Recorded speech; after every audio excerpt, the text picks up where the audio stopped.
internet service providers has been up and down like a yo-yo since about 1 a.m.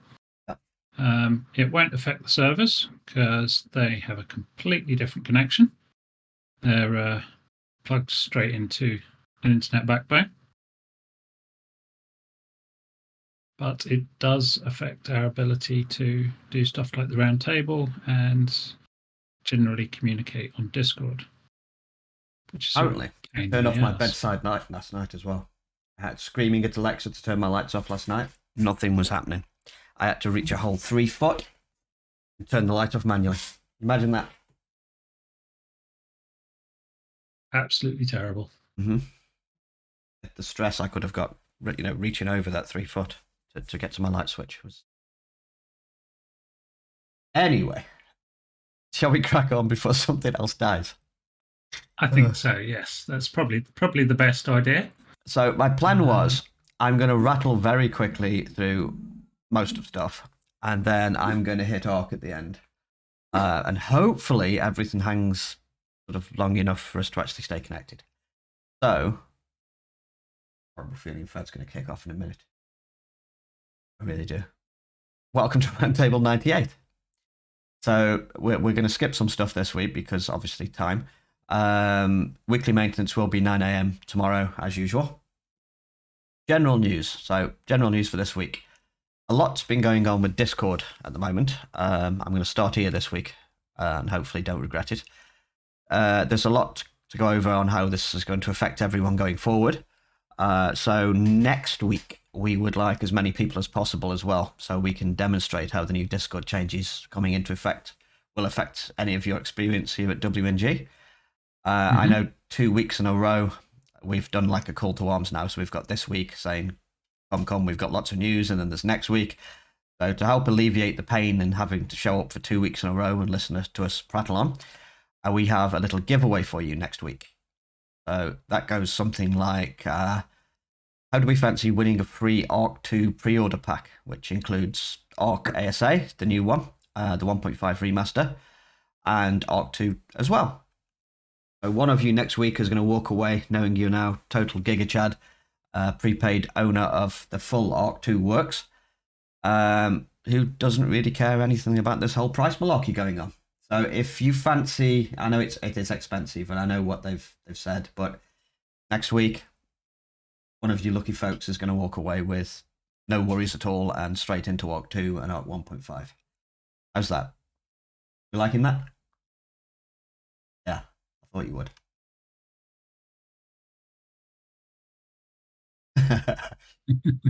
Good night and good luck. So, that said, I'm going to quickly run through Rust Cone and some 7 days, and then we'll get to the meat and potatoes of what's going on, because obviously big news is dropped. So, yeah. For Rust. Big news. Tons. For Rust. So, the Purge is now active. PvP base raiding is on. You can now go and freely wipe your fellow man from the server.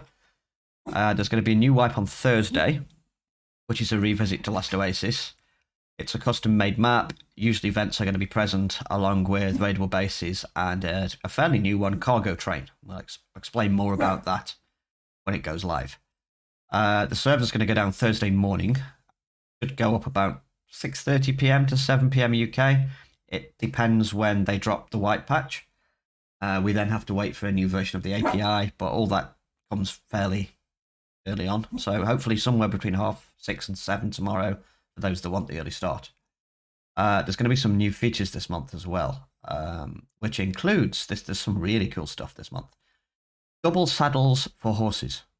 So you and a friend can now ride around on a horse without any extra encumbrance or weight, apparently. There's going to be map markers, up to 5 at the same time per player. And pinging. So this is going to allow for much more map customization for players. Pinging will differentiate, apparently, between a player looking at a node, some loot, a player, etc., etc. You can double tap the ping to mark a hostile, which is something we've been looking at plugin-wise for quite a while now. That would be so cool. That apparently is here. GD's going to love that. You can also hold down the ping key, whatever that may be when it finally drops, to get a radial option to mark specific things or to give more options to your ping. They're also adding some new models, apparently, for things that previously did not have one of their own. Examples given were things like HV rockets, bear traps, apparently, and all those sort of things are now going to have a whole new look. And the big one, placing doors on top of objects is now going to be a thing again. So if you've got, say, a furnace that's just clipping through a door hole, you couldn't previously put down the door. Now they're going to allow the slight clipping of objects through doors. So that's cool. That's all the new stuff apparently coming tomorrow. All of that stuff is currently on Rust staging branch. Usually at this point, if it's on staging, they will drop it with the monthly wipe. So all being well, all of the above is going in tomorrow. People furiously typing. For Conan, tell us about the whales. Conan is still getting some love. Abby has been working hard on the new trading post, shall we say, in inverted air quotes, and all the new NPCs. We've got NPCs that sell buffs, animal babies, most especially for the Sipter map that we currently don't have access to. So you can now get Sipter babies and stuff like that from the new traders. Recipes, both armor and weapons, again, mostly Sipter, stuff that isn't available on the current map. That's going to be awesome. And of course, all the Sipter bosses that have been added to the world, they're all in now. And we'll be bringing everyone way more information soon.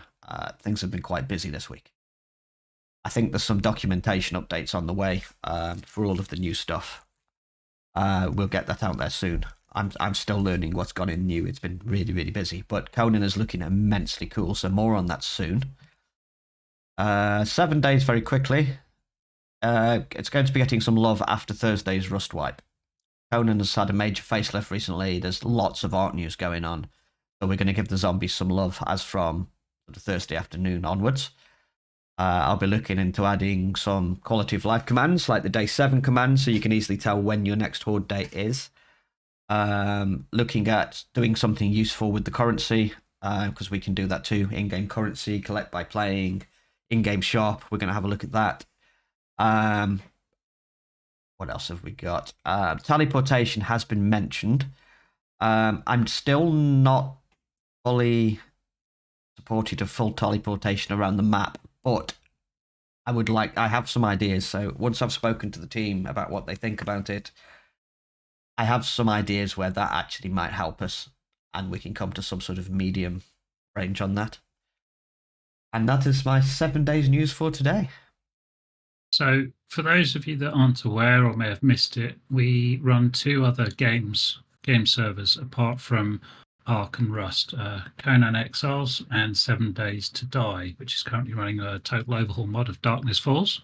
Yep. The connection info for those servers is in the channel down the bottom called Other Games and Information. All the information you need about those 2 servers and how to connect to them is there. They are both very different from the default experience on those games. 7 Days, total overhaul mod. It plays differently. It has progression. It's got your buildings, got your POIs, but it's a very cool thing to do.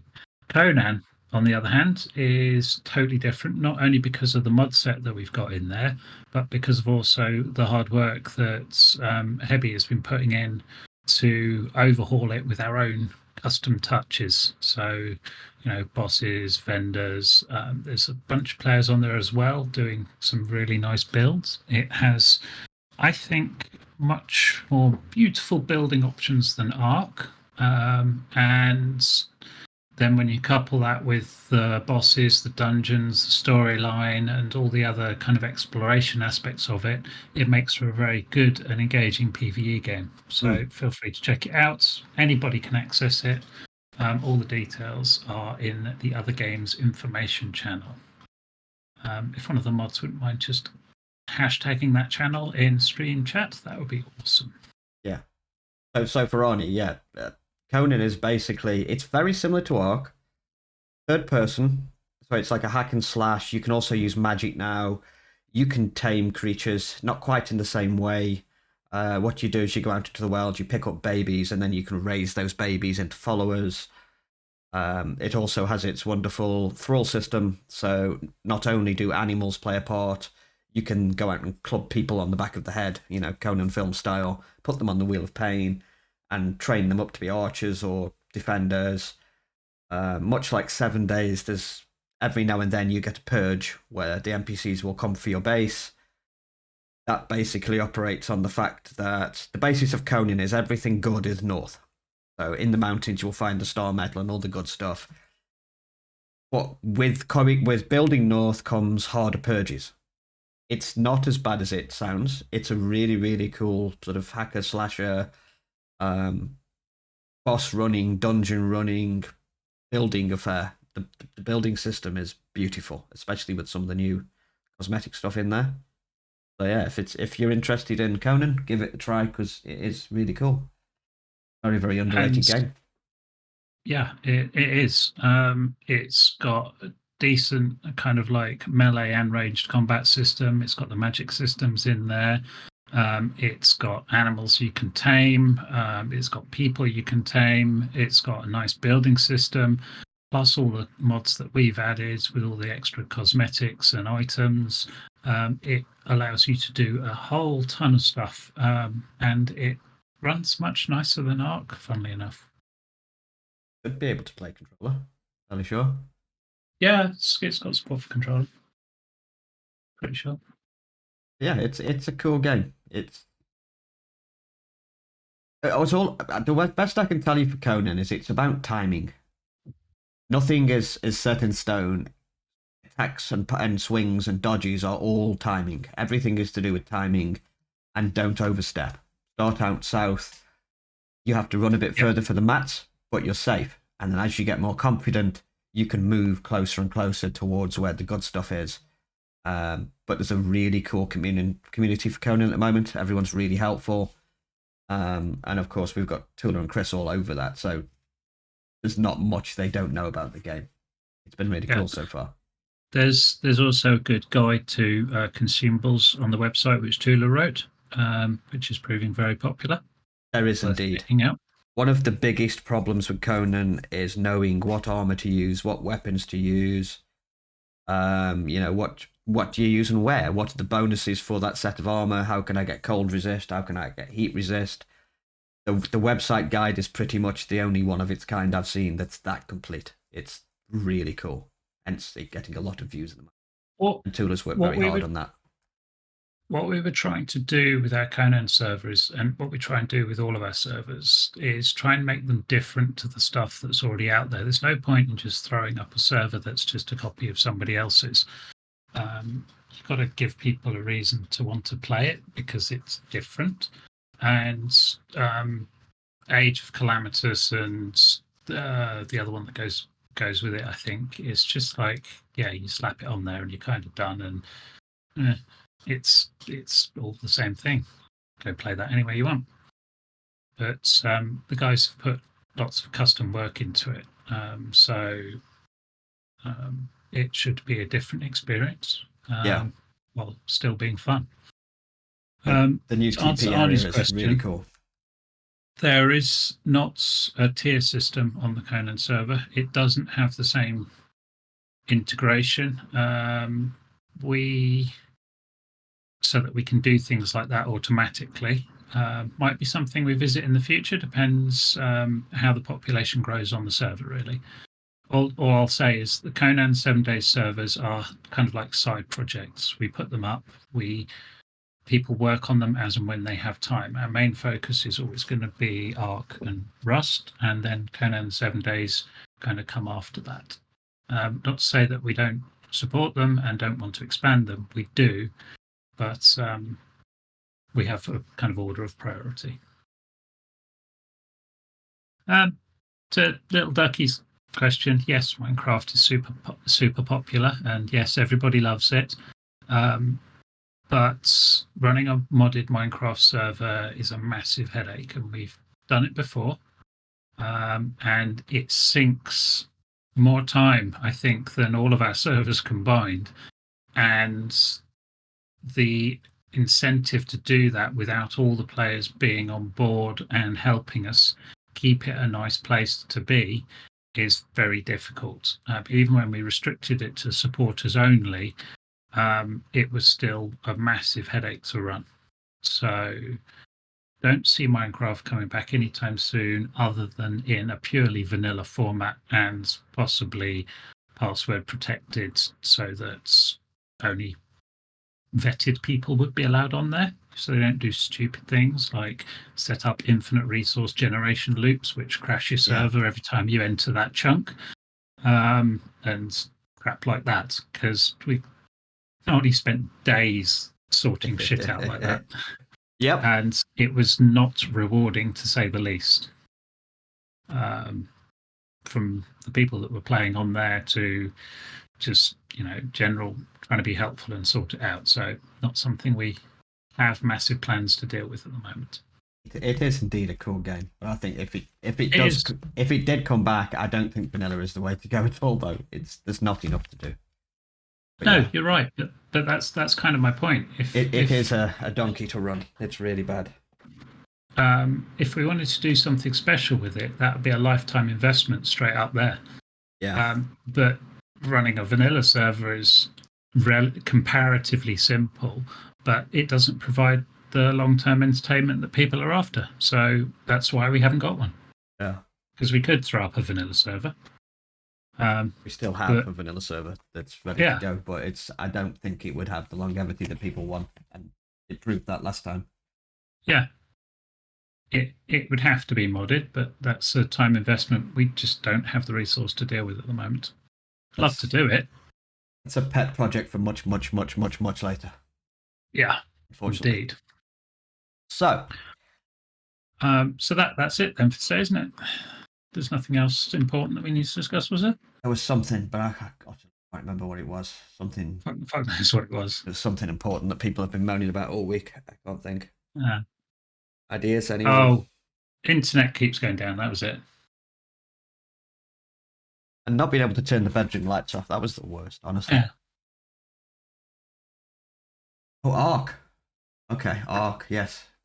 That's the reason for the clickbait. So, yeah. Ark. We have a lot to go over. I've got quite a few big bullet points, and then we can obviously go over it, discuss it, and take questions and stuff like that. Yeah. So firstly, let's talk a little bit about what's going to be changing and the background to it all. So what we know for now is that Ark Survival Ascended, from now on going to be known as ASA, is due out in August. It'll be free, and I'm using inverted air quotes here. It's going to be free for anyone paying the £50 price tag UK for pre-ordering Ark 2. See what they've done there. It's cool and whatever. There's going to be 2 follow-up DLCs that we know about, which will be retailing for about £20-25 each, which will probably feature the rest of the maps. And at that point in August, the official Ark servers will close down. So when we say official Ark servers, this is going to be the Wildcards, yeah. Yeah. Wildcards official servers on August are going to go down, and they're going to be replacing all of their setup with ASA. So yeah, go on. I kind of want to, while we talked pricing for it, run over that a little bit first of all. Cool. Yeah, definitely. So the interesting thing is, and I'm just going to look this up, so bear with me a second. On one of the platforms, if I remember rightly, they have actually split out the pricing for Ark 2 and ASA. So it tells us what they're expecting people to pay for ASA in the future, I believe. Now, where is it? Here we go. So yes, they're selling the Ark Respawn bundle for $49.99, which is Ark 2 and ASA. Now, interestingly enough, on PlayStation, they can't actually do that because of the restrictions on their store. So they have Ark Survival Ascended as a standalone game for $39.99. Yeah. So, with that in mind, in theory, Arc It, 2 on PlayStation 5 should be like what? 10 quid? $10? that's not going to happen. That's not going to happen. So I've really no idea what they're playing about with there. My thoughts, my personal preference on it would have been um, if they had to go back on what they said or what they implied in the tweet from the one of the lead art developers, would be to say, look, really sorry, financially it doesn't work out for us to launch our ASA for free, so we're going to have to charge like $9.99 for the base game and then charge you $19.99 for each of the DLCs. That might have been more acceptable, but they haven't done that. They've kind of tried to wiggle around it by saying, yeah, you get it for free when you buy Arc 2 at $49.99, which we kind of that just doesn't work, because later on they've already got in their roadmap they're going to split out both packs for sale separately. At which point, what are they going to do? Charge 50 quid for Arc 2 and then say, yeah, ASA is free? Or are they going to drop the price of Arc 2 and charge $10 for ASA? They can't, it doesn't work. Clarified So, out to chat. The CEO is Stiegels, I believe, who owns Wildcard. So it yeah. was the CEO who put that out there, that it would be free, and the tweet is still out there. It would be free. Now, I know there's controversy, and I know we're all discussing and laughing at this, but technically you are pre-ordering Arc 2. Take that as you will. It technically still is free, but hey-ho. Right, for people now, all that said and done, it is a bit shitty. One company has said they were going to give it away free, and then their publishers probably pushed it on them that, well, we can't give shit away for free. That's ridiculous. We're going to charge for it. So, whatever. But with all the controversy aside, my personal stance on that is, if you don't want to pay for it, don't pay for it. If you're interested in Arc 2, wait and see what Arc 2 looks like. Look at the footage, look at the gameplay, and then decide if you want to buy Arc 2. And if you decide you want to buy Arc 2, great, you get a free copy of Arc ASA with it. Bonus. But if you don't pay the money. And the only way publishers will listen is if you talk to them through your wallet. So if you're pissed off, don't spend the money. Carry on playing Arc 1. And how you can do that, we'll get on to next. Or show up next week, and we'll sort you a copy of Arc 2. Yeah, it's completely free. Nobody spends anything. That can't be true. But okay. So, what is going to happen here at WNG? This is the big question. Firstly, go on. Before we move on, just to answer one question Little Ducky has put up. Yep. Because it's important that everybody understands what ASA is. ASA is Arc version 1.5. It is the new version of Arc 1 that runs on Unreal Engine 5. Yeah. Arc and Survival Ascended.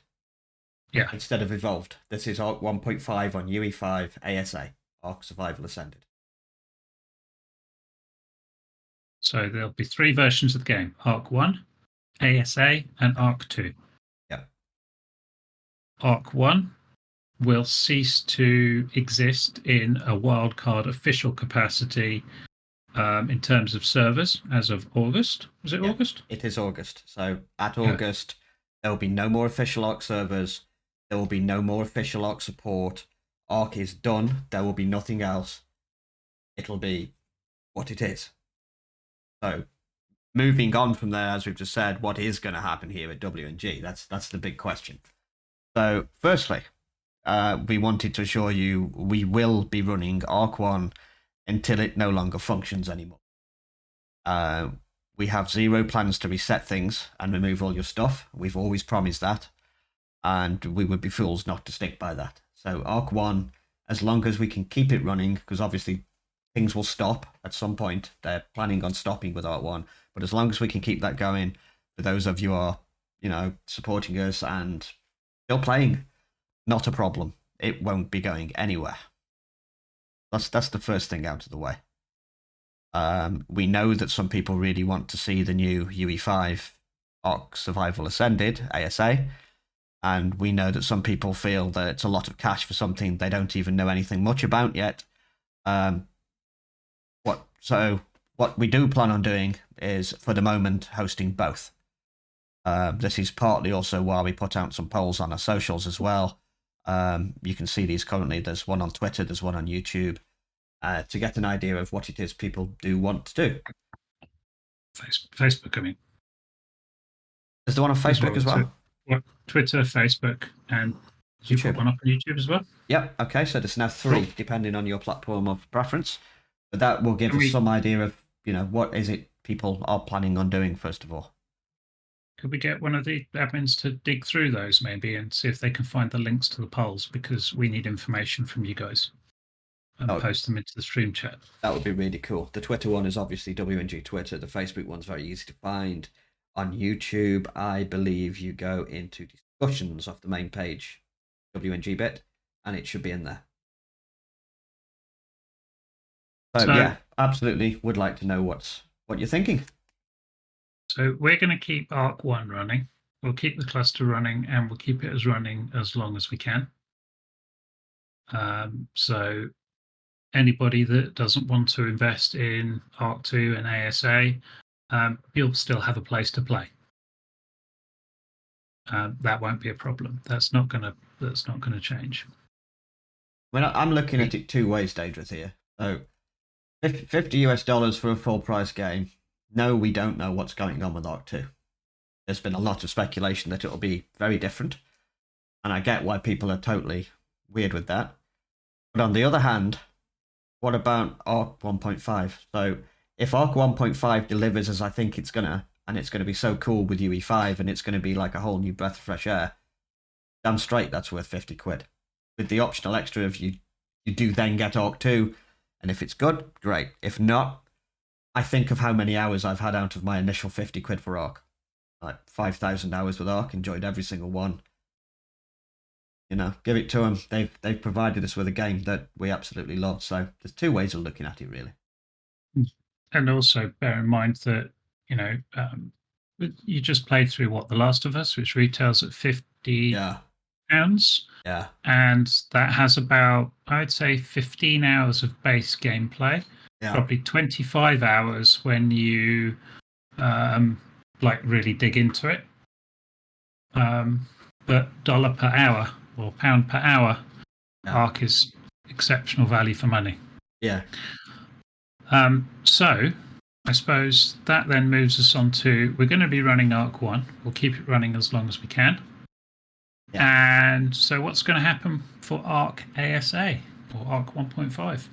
Okay, so my next point I was going to go across, and then again, feel free to jump in. We are now at a point where we need to plan things. I think that's blatantly obvious now. We've got 3 copies of the same humongous game coming out. Conan's getting a little bit more popular, so is Rust. Even 7 Days has got players on now early before we even anticipated it. So Ark 1, we've always promised won't go anywhere. ASA due soon. With what will be the end of the DLC cycle will be a whole replacement for Ark, as that's what they're intending. And then we need to start thinking as well about Ark 2. There are going to be people who want to see it. I think regardless with any game recently as well, whether it's been a flop or anything, people will flock to see it anyway. So we do need to host Ark 2, I think. As we've said many times before, our supporters here are massively contribute towards what we do. It's pretty much how we support the servers. Honestly, still to this day, you guys are the best. But we're needing to make some choices now. We're going to need some new hardware to support all this. So supporter packs, fed shop packs, etc. are going to be so much more important going forwards. We've been looking at a whole new supplier as well in the background, trying to sort of get some better hardware out of them, eke the price a little bit more in our favour. New hardware would mean spreading across more servers. We currently have our new developer server, now christened Merlin, for the new host, and things are looking pretty good with the hardware so far. So we're asking humbly, please keep up the support. And with that, we aim to take us into a new era of adventuring with dinosaurs, bringing us the best possible experience to you. And no matter how you enjoy the beloved game that is Ark Survival Evolved, whether it be Ark 1, Ark 1.5, Ark 2, hopefully we'll be here for all of it. But we do need to hear your feedback, and we would love to know which way people want to go. No, it won't. So what we're looking at the moment is obviously they're not going to release all the maps for ASA all at once. So we don't need to go and buy the equivalent of at the moment we run 3 servers now, 3 physical servers. One of them hosts 11 Ark maps on it, and all the other games are hosted on the other server. We then have a third server, which we got a couple of weeks ago, to enable us to test new hardware. The new hardware is the new Ryzen processors, along with a completely different supplier, and it's working out really well. So what we're going to need to do is buy another server to put the new maps on, the new maps for ASA, and when Ark 2 comes along, there'll be another one for that as well. But as time goes by, we'll probably have to get another 2 servers in total to accommodate everything we need to. So all we're asking is, please, people, keep up your support for the cluster. Yep. Our bills are going to go up by, bear with me, and I'll be totally honest with you guys about this. Just double check which one it is. I think, as usual, we would be on releasing ASA as soon as we can get our mitts on it. Yeah, totally. Yeah. I don't see there's any point in waiting around and messing around. Yes, we want to be straight on it as fast as we can.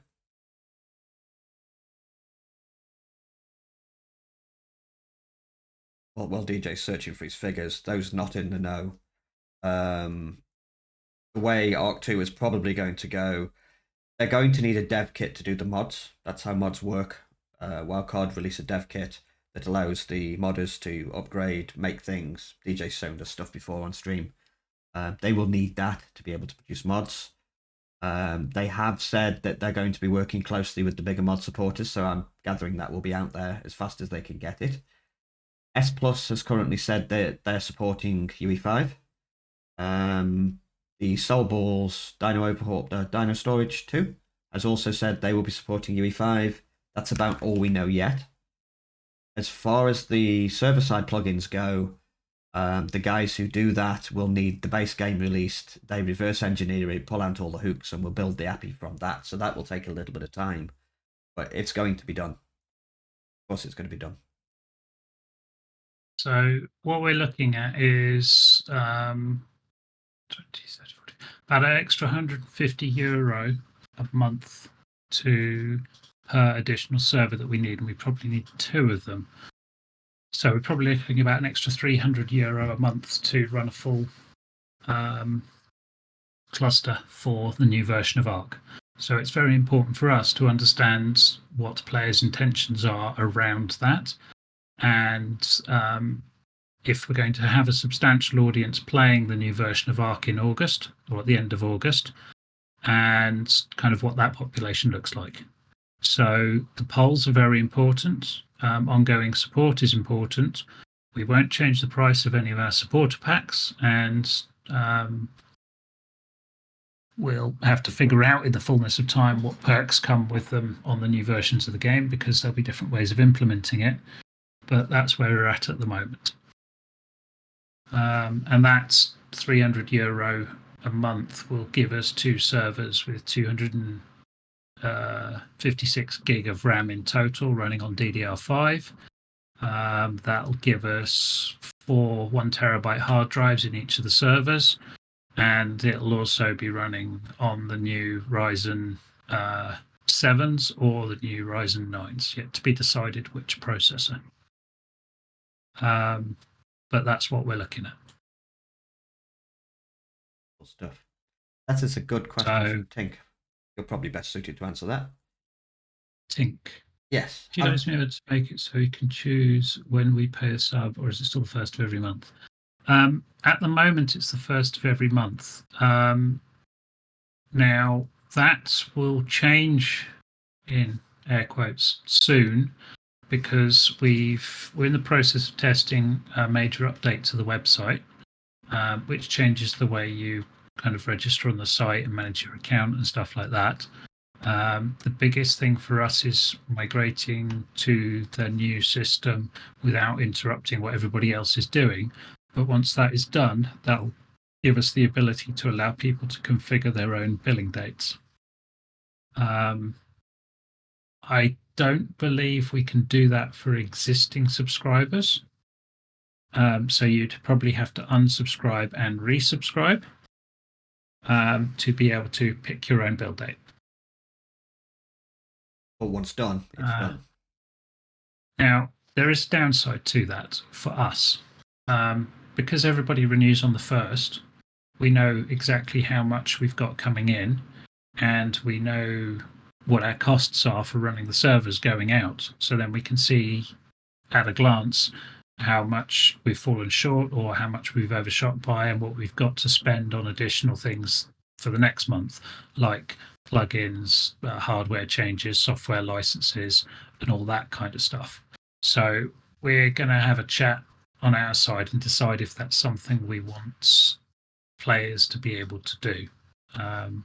Because when you've got rolling amounts coming in all throughout the month, it makes it very difficult to, or it makes it more complicated to figure out, what we can afford to do and what we can't afford to do.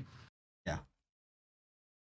At the moment, everything that we get coming in from supporters gets spent on hardware, software. It all goes. There is nothing wasted, and there is nothing that ends up in the pockets of Nani or myself. Just so we're totally clear on that. And testify to that. Yes. This Wicked Ninja Games does not make a profit. Not at the moment. And if it did, then we would probably end up reinvesting that back into more hardware and more games. We're definitely like that. Well, that depends on how much support we get over the next 2 months. Initially, getting the new hardware in place, yeah, we will lose some cash, but we do have some banked. Yeah, it's peaks and troughs, to be perfectly honest.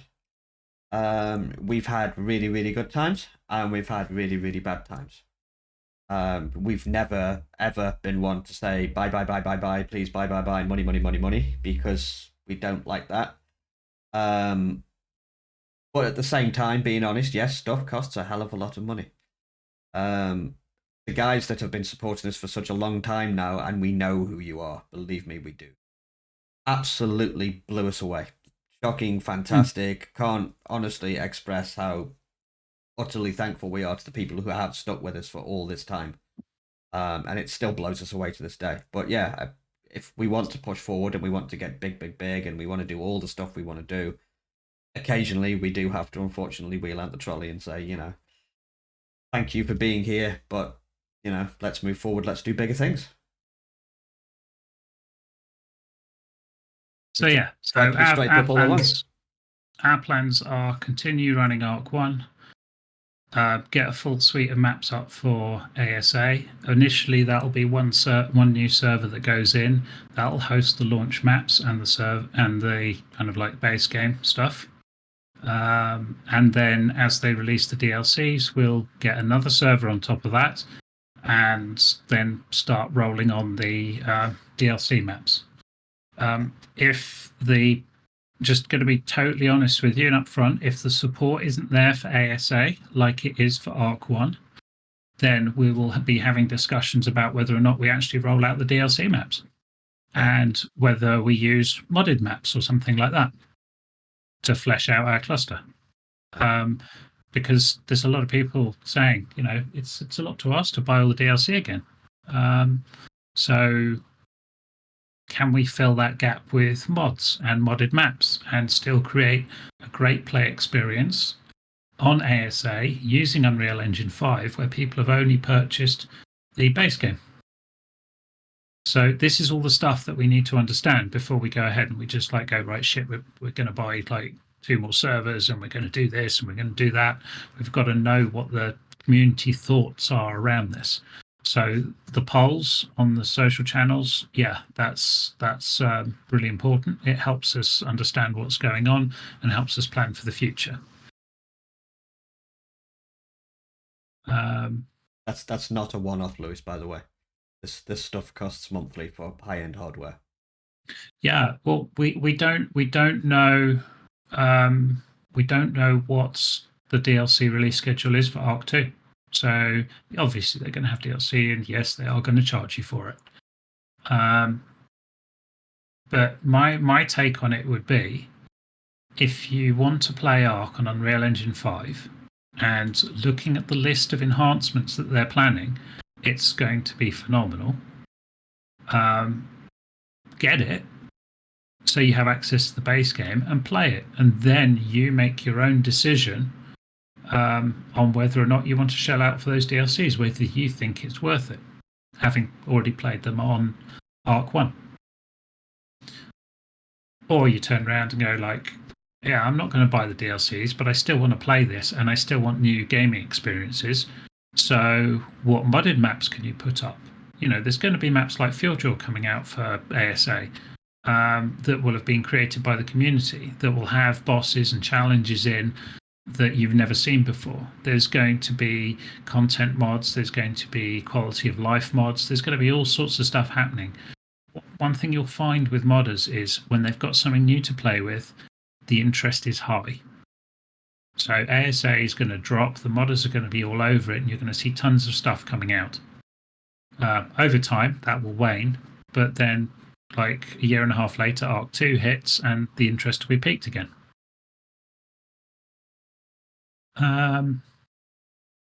Yeah, currently we have 3 servers, 2 running our game servers and 1 which we do all our testing on. Yeah. As that was a good point. When we do move to hardware, would you wipe? No. Hard no. No. We're not wiping. We did, since we've been running Wicked Ninja Games, we started off with some Xenons a long time ago. We did a hardware upgrade. Well, we had exactly the same conversation with the community. You know, what do you want to do? What do you know, what's interesting you and stuff like that. And this is what we plan to do. We want to upgrade our hardware and all sorts. And we did the hardware upgrade January 22, I think. Yes, I remember well. Back in January 2022, we moved our 2 main production servers. They're running Ryzen 9 5900Xs, 12 cores, 24 threads, 4.5 gigahertz, and they go up to 4.8, both with 128 gig of RAM on them. Both of them have 4 2 terabyte NVMe drives in, and they've both got like 1 gig internet connection straight into the backbone with no metering on at all. Yeah. Now, the hardware is not what drives the cost primarily. It's the location, the electric bill, the cooling, and the internet. Yeah. Now, if we were to run that ourselves, reliability would be worse. You know, we could buy the hardware, stick it in our house, and run it off our own internet connections. I got a 1 gig line. I could get a 1 gig line into my house and run it that way. But as you've seen, we've had nearly 20 hours of internet outage today. Your servers would have been offline. Nobody would have been able to connect. People would have, not been playing. They would have gone somewhere else. So what we pay for is the reliability and the availability. Any of our hardware breaks, gets a fault, it's swapped out immediately. We got hands-on support. It's really good. So yeah, we pay a bit more than maybe we should, but it has its advantages. we have thought about self-hosting and buying the hardware, but to be fair, it has its downsides and it has its upsides. It's a big spend, but then what happens if something goes pop? Yeah. You have to wait for us to get a new part in. We have to wait for delivery. We have to get somebody to install it. This way, it's instant. We've actually had hardware failure and nobody noticed.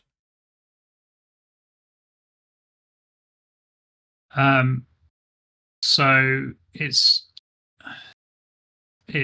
kind of is what it is. We'll always try and get the latest and greatest hardware, and we'll keep things running.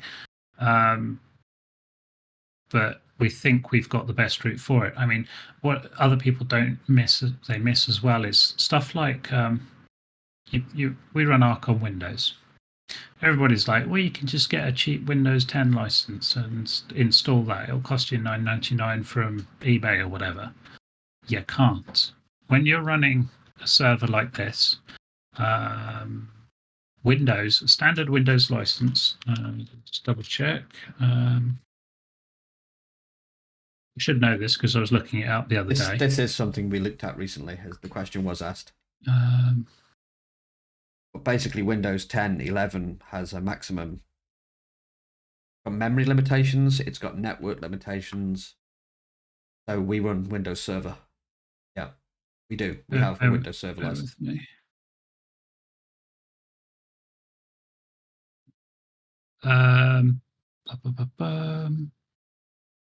There we go. Come on, please be the article I want. Yeah, but that is a good question, Ducky. And the answer to that question is some of the things that we currently run is actually not available on Linux. Otherwise, I would.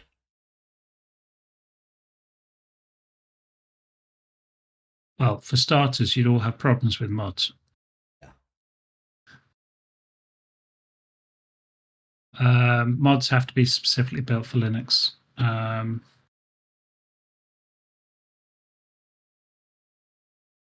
And a few of the modders just don't do that. Thank you, Tula. You want to list the other two in there as well?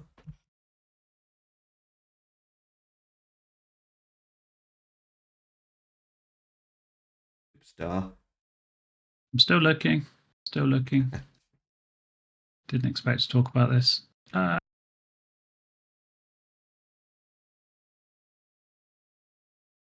One day man. We will. Yeah, a nice world where we can get away from anything that runs those. And yeah, we will totally go Linux.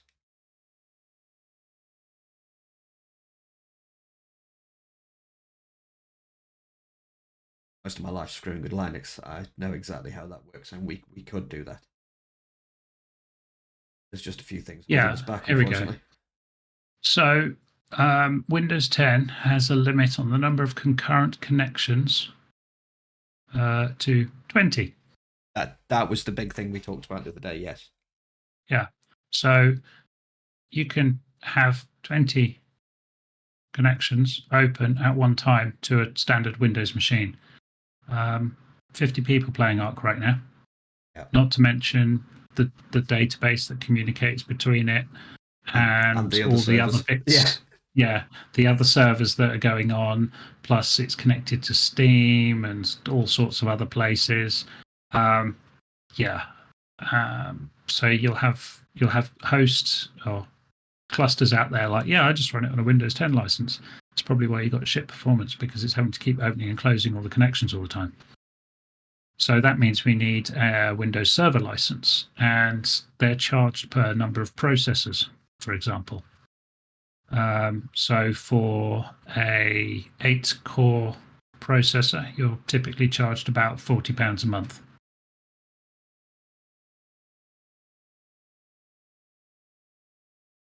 Yeah, Docs is slightly different with the costs for corpse recovery because, well, Docs, right? Yes, Docs is completely different.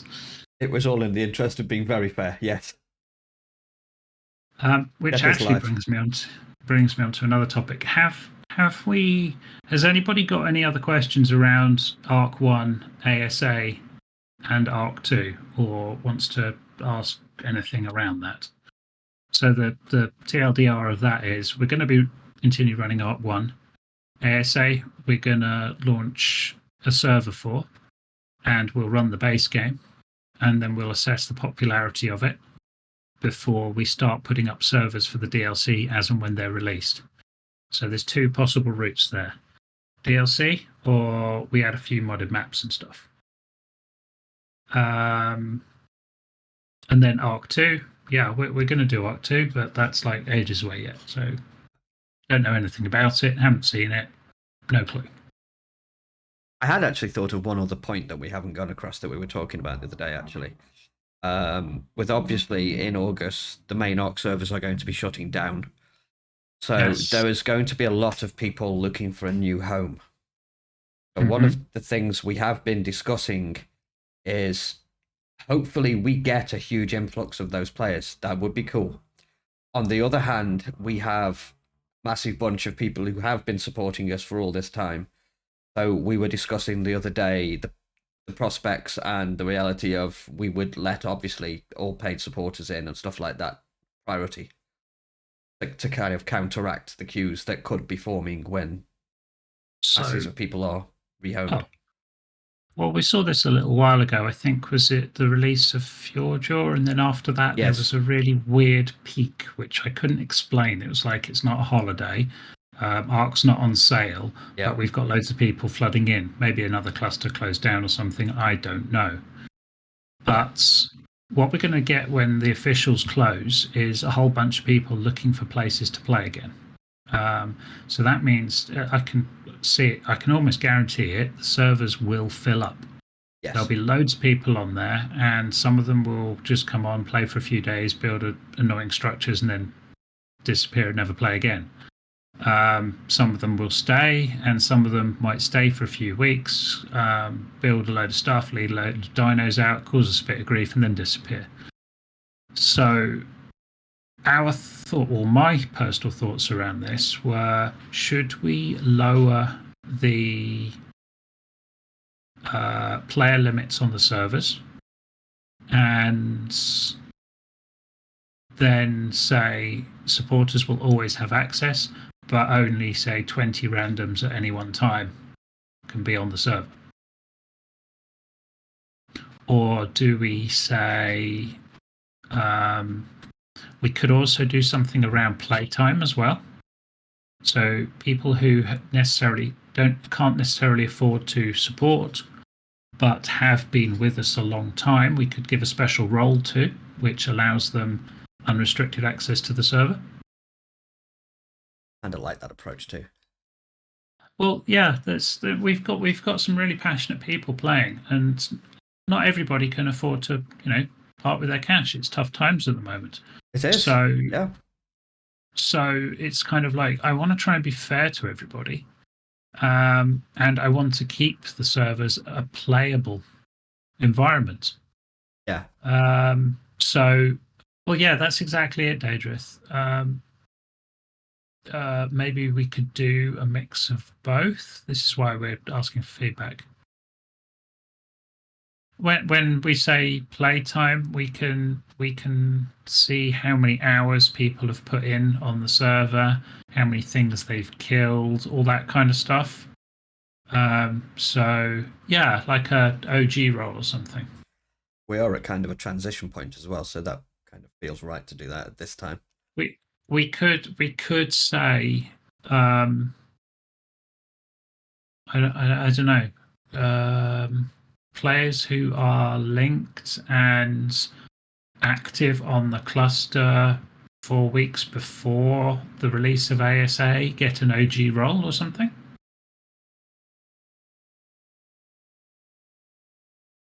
We can discuss. Yeah, when I say playtime, I mean like time you've been with us. It's not subscribe any supporters. They automatically get access to the server if it's full. That's one of your perks. You get priority access. We've seen that come into play when Fjordjaw released. Yeah. It worked. Oh, nice one, Ting. Thank you. I like the T1 badge. That's cool. Appreciate that. Thank you. Yeah, I So, think the general consensus then is those, like we said earlier, those who have supported us for such a long time, and we know there's an influx of players coming, and we know this because we've grown and grown and grown, and we are one of kind of the big names and servers out there. We get mentioned quite a lot now, and you guys made it possible. So, yeah, the thought was priority access and looking after the guys who've kind of got us to the place we are is where we're going with this. So yeah, maybe we could come up with a way of identifying OG players, giving them a role. It would come with a little OG badge as well, and then you guys get priority access when ASA launches, and we drop the server limits. So the idea behind dropping the server limits is to slow the influx of randos onto the server so it doesn't ruin the game for the people who are already here. So say for example, we put the server limit to 5 players. Everybody that was an OG or a supporter would be able to connect in excess of that 5-player limit. So you could still have 20 people on a server, but it wouldn't let anybody on that wasn't OG or a supporter. Yeah. And just so it is actually out there and it's on the recording, Daedrith asked, would you guys ever entertain goodies for people that refer new people to the cluster? And yeah, we were actually discussing that the other day as well, strangely you asked. Yeah, we're thinking about a way of how we track that and then how we process the rewards for that. But at the moment, that conversation is kind of it's sitting behind the updates to the website, the preparation for the launch of the new server, our Rust wipe, and a whole bunch of other stuff that's going on at the moment.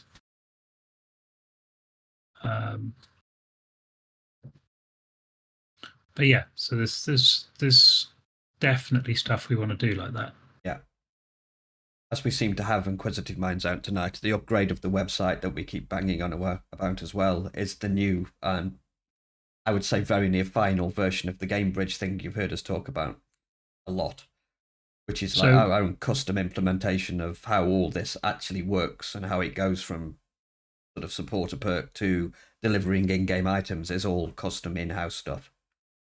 So like Tink, who just supported us, thank you very much, has, as you can see, Tink's role has immediately changed. Tink's got the T1 badge.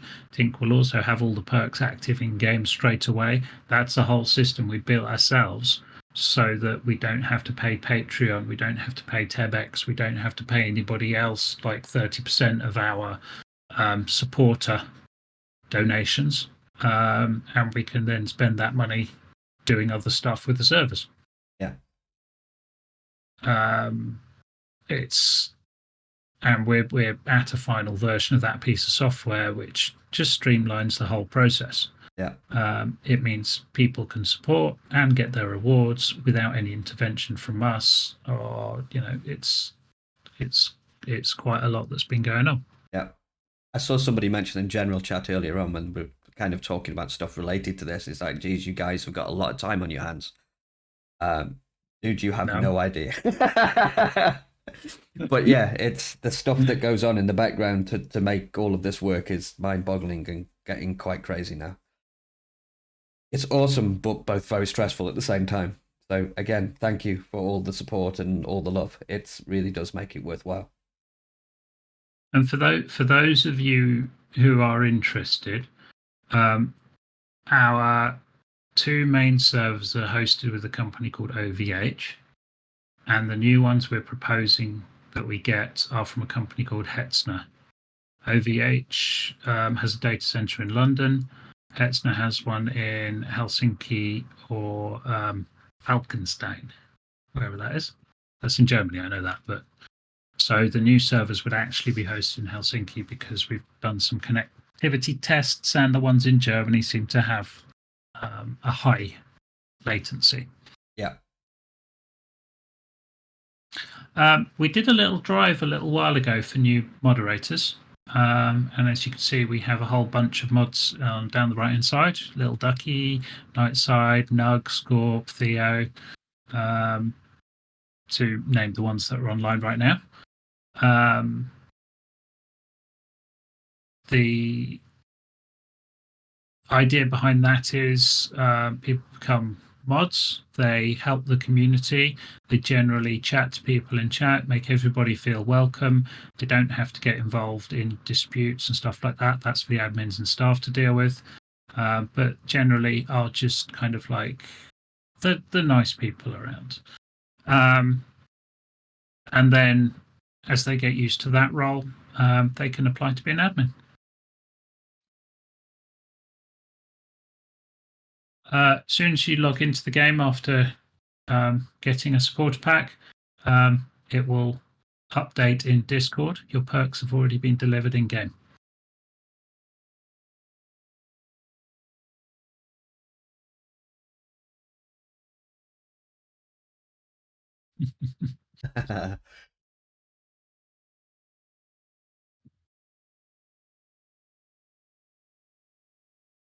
So, does anybody I want to be as fairly open as possible. Does anybody have any questions? Questions about WNG, questions about even about the servers, or questions about stuff that we maybe haven't thought of or not covered to do with ARC. I have some ARC news as well after this to talk about changes in game and stuff like that. Now I'm intrigued, Daedrus. Yeah. As long as it's not invasive like a suppository.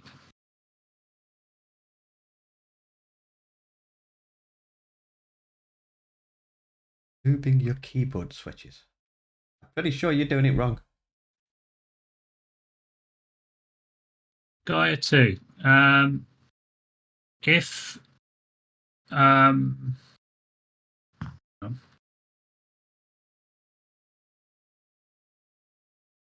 no, I can do something.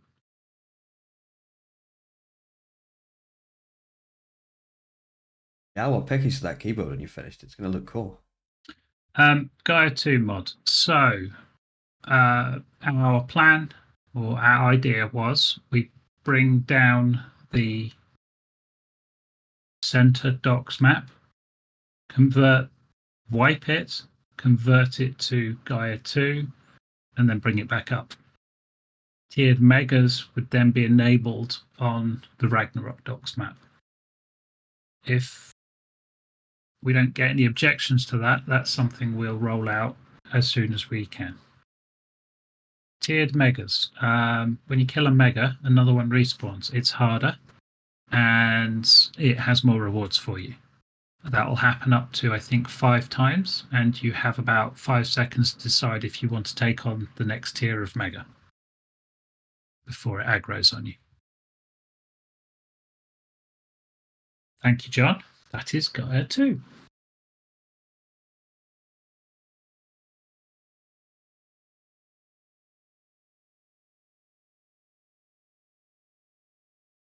So that means we'd be running 2 total overhauls, Gaia 2 and Docs, and have 1 server each.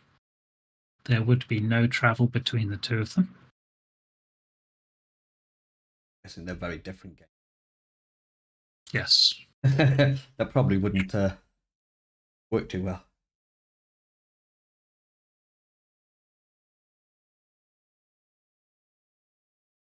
Yeah, you don't have to fight the tiered megas. You just leave.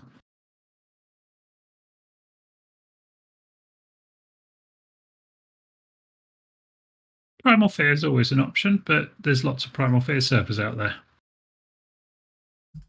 So we'd have to come up with a way of making it a little bit different. The only reason we do quite well with our doc servers is because we run a different config to the official doc servers, and we run them for longer. They tend to wipe a lot on official. But he likes the wiping. Well, it just happens with docs naturally anyway. Different kind of wiping, but yeah. Okay. Anything else anybody wants to ask before we move on to other stuff that's happening in Arc?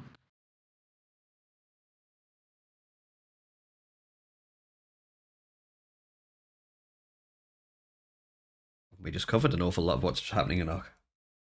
Yes, but we do have more stuff happening in Arc. Yeah.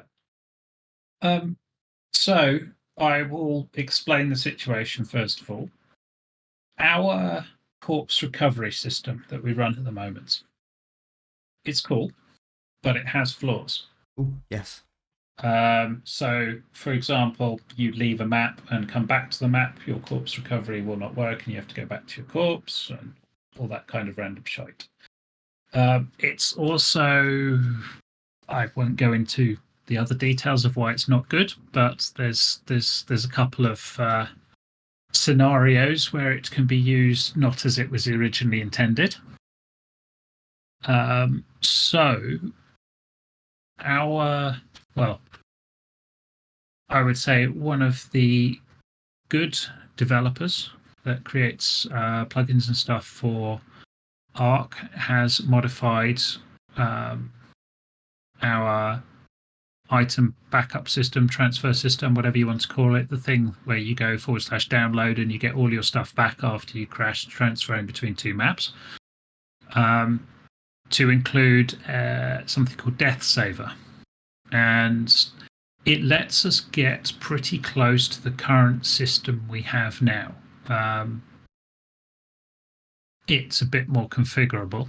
So you can configure whether or not the person gets back their inventory, their armor, or their hotbar, or all three, or combinations of. You can also configure the costs of how much it costs to do your corpse recovery. So we can configure it in exactly the same way as we have it now. The only difference that you're going to have to be aware of is it's automatic. So you die, and as soon as you respawn, your corpse is automatically recovered. If you don't have enough points in the bank to recover your corpse, it pops up a nice message saying, sorry, you're too poor. Go get your own corpse. This will be coming.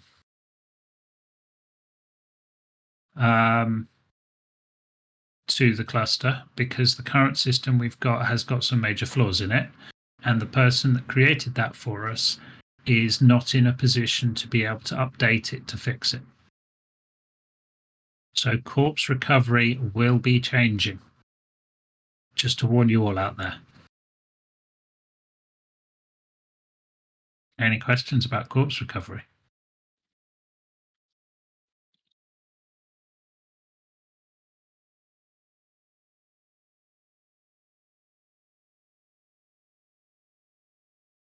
What about the gravestone mod? Yes, we used to use that, but it doesn't allow us to configure it in the way that we want to. And you can craft them to your heart's content.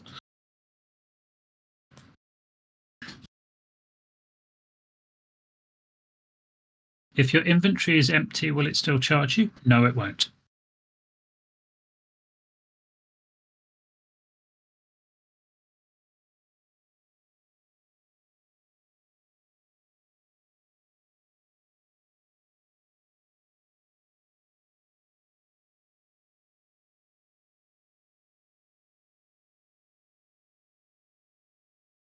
Corpse decay is set to 3 hours. 1 hour. It's 3 times the normal amount.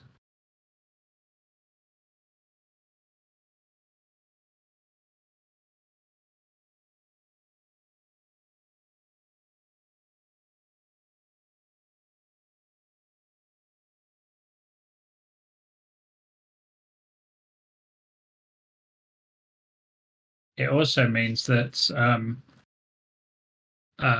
the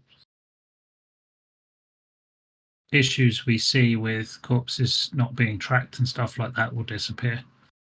So if you you can't leave the map, if you know what I mean.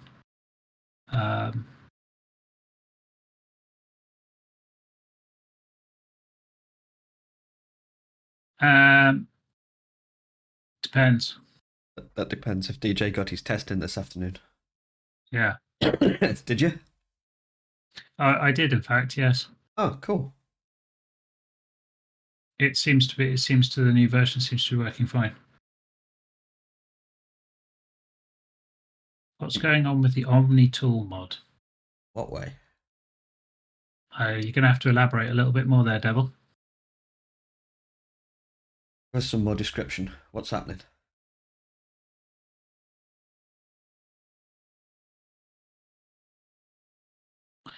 Corpse recovery on docks. I'm actually thinking of, well, there will be no time limit on it, and we may even make it free or for supporters or something like that. I don't know, but docks is completely different. That's a whole other balancing piece of fish.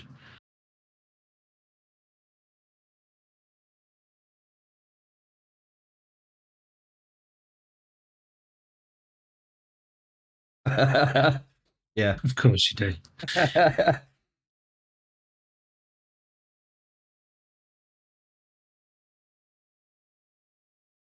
Doesn't work how it used to, and I don't know what changes were made. The Omni tool has a lot of different functions. Are you talking about teleporting, scanning, transferring items? A little bit more specific. Okay, so teleporters. To use the remote teleportation ability on an Omni tool, you need to have access to sufficiently powered teleporters.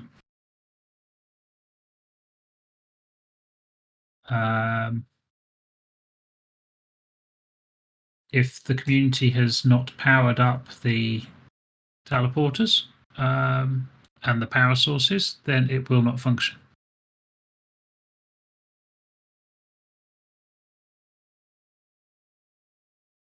So let me just double check. I am checking the ARC FAQ on the website. I'm pretty sure. Used to be a little thing we had in guides that somebody wrote. Here we go.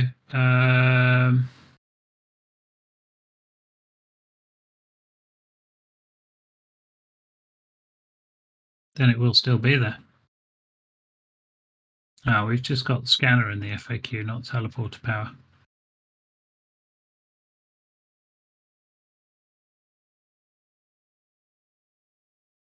I will dig it out. The way it changed basically is to do your various things like scan for dinosaurs or remote scan for dinosaurs or teleport or remote teleport when you're not near your base. They introduced a system of power requirements.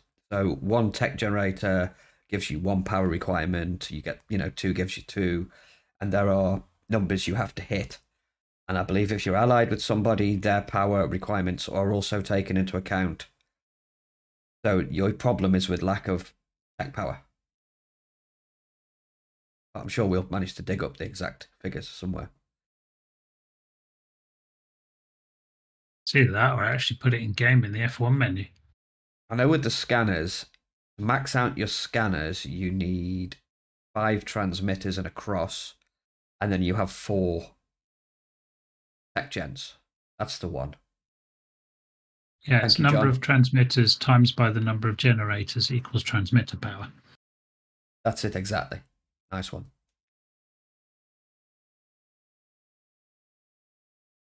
Maybe we should pin that somewhere. It is. It's in the FAQ. It is. Okay. It's also cool. It's also in the help and guides. Just search for the word transmitter or teleporter, I believe, something like that.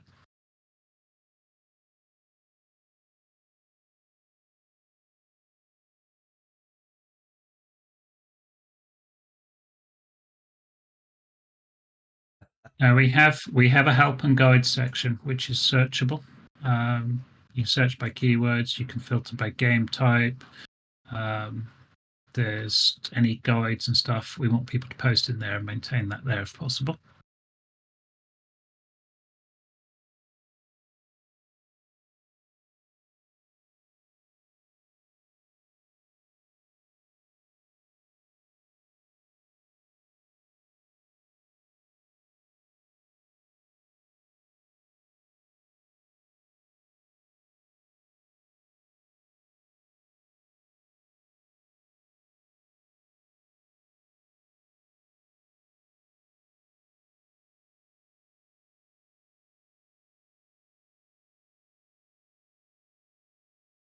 I'll update that little post though with some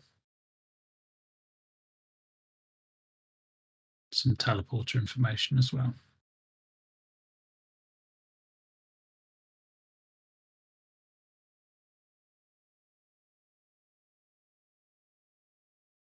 Here's a channel no one reads. Lots of people type from Discord into game. You can also link your tribe chat to your own Discord as well, if you so wish.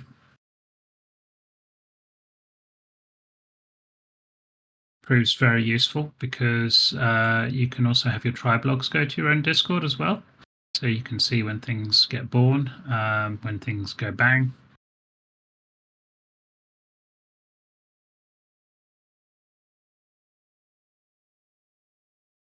Exactly.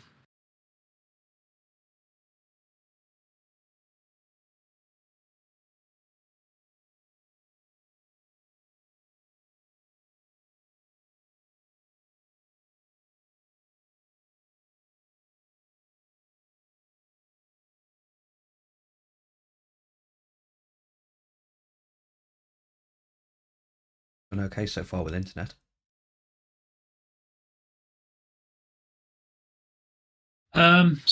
So we've got some changes coming to corpse recovery, or corpse saver.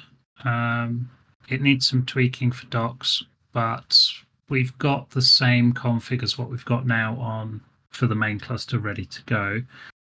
I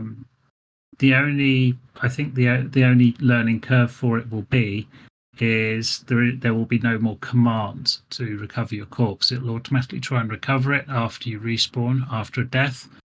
If your corpse is empty, obviously it won't recover it and it won't charge you for it. It'll only charge you if it actually recovers something.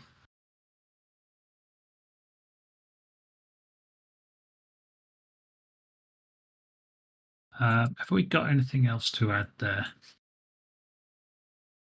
Yes. We have fixed the again using these air quote things, the punishment for dropping wild eggs. After the restart tomorrow, if you throw out a wild wyvern, rock drake, magmasaur, dino, crystal wyvern egg while flying, the egg will automatically be destroyed. Now, we have various penalties we can put in place if people continue to do it. Things like immediately torpouring the dino you're riding on. That is hilarious. I like. Yes. But it's a bit unfair without a bit of pre-warning. Up to and including just killing you outright. Yeah, just eat them, Tink. That's exactly it.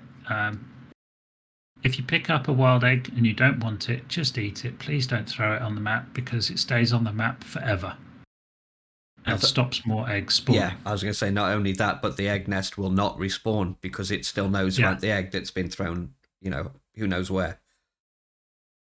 So be considerate with your eggs, people, please. That has been fixed and will be enforced after the next server restart. People do indeed throw them out, Ducky. Oh yeah, we find them all over the place. It's ridiculous. Do a trench run, get to the end of the trench, lob them all on the floor, go back for another trench run. Oops, they've not respawned. Where are the wyvern eggs?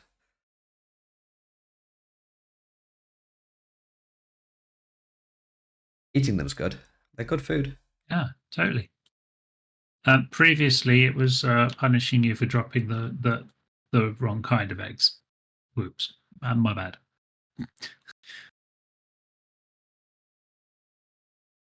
Surprised nobody noticed.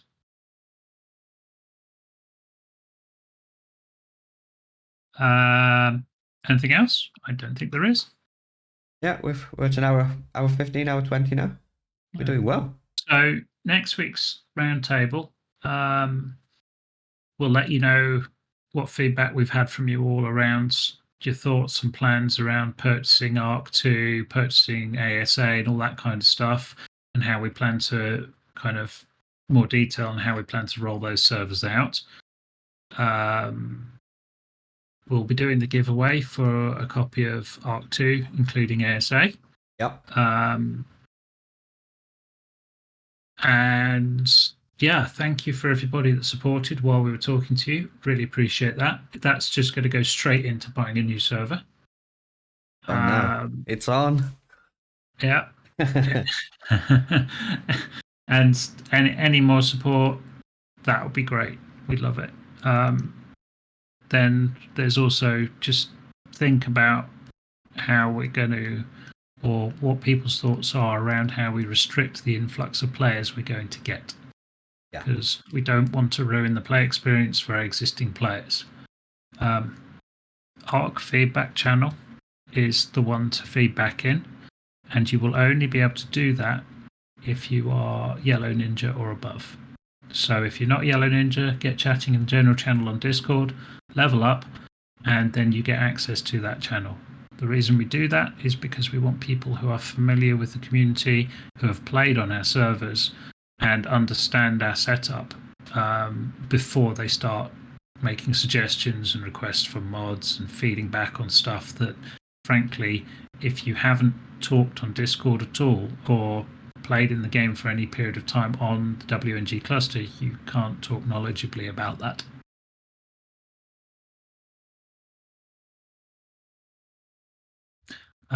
No, we have a leveling system on Discord. Anyone who is a supporter can immediately use feedback. That's no problem at all. Because if you're a supporter, you've logged into the game, you've linked to your account, you've gone onto the website and you've registered, you've obviously read some of the documentation, you seem to be invested in playing on the servers, so you can chat away to your heart's content.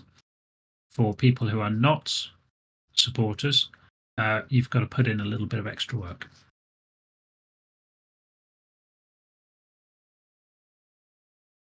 Good. Offline raid protection for docs. Yeah, love it. Would solve some issues. Just so you know, though, docs does have indestructible items in it. The docs crafting table, the soul terminal, and your body when you are offline. Those three things cannot be killed.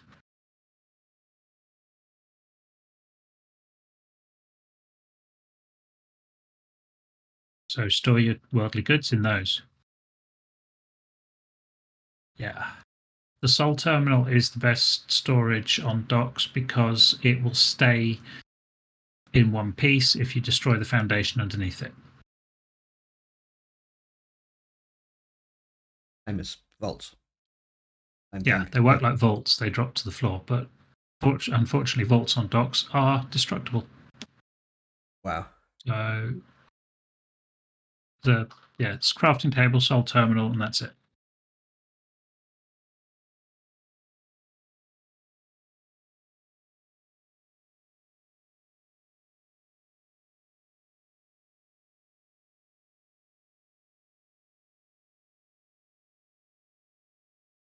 It's all a learning experience. Yeah, we do have a good turnout this week. Awesome. So lots to talk about, and lots of stuff we want to get back from you all. Yeah. For those that don't know, or this is the first roundtable, we do this literally every week. Sometimes there are giveaways, other times it's just fun and laughter, other times it's sorrow and yelling at each other, but this is here every week. This is what are we now? Roundtable, did I say 98 earlier on? Mm-hmm. It's been going for a while now. Also helps alleviate some tension. I know we have our offs and ons between admins, players, and that sort of stuff, but the Roundtable is the place to discuss anything. It's, you get to talk to us, everybody's chilled, we've all had a coffee, and it's good. It lets people talk to each other and realize that, yeah, we're actually on the same page. Good stuff.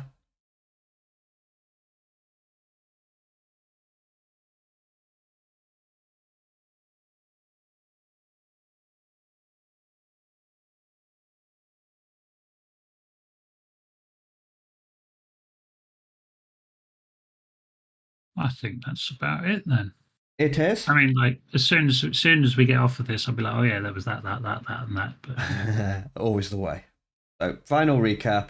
Check the README channel for the social medias. It's all in there. Let us know what you think either on Facebook, Twitter, or YouTube on what's the plan with ASA. What are you going to do? Information feedback is always good. Remember, again, same time next week, we will be giving away for everybody that's here. There'll be an opt-in competition thing. Click a button. Somebody gets picked at random, and we will be giving away a whole shaboodle Arc 2, Arc 1.5 pre-buy pack to one lucky winner. And as usual, we have been the Wicked Ninjas. You've all been overly awesome tonight. Thank you again. And thank you for, again, spending a little bit of your Tuesday night with us and listening to us ramble on. We'll see you next week. Goodbye. Laters. Got to do a GIF. I got to do a GIF. Get him in. Go on, get him in for a cut.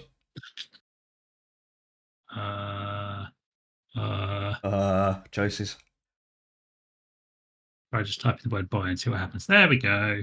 Cute kind of bear thing with ears, cat thing, maybe.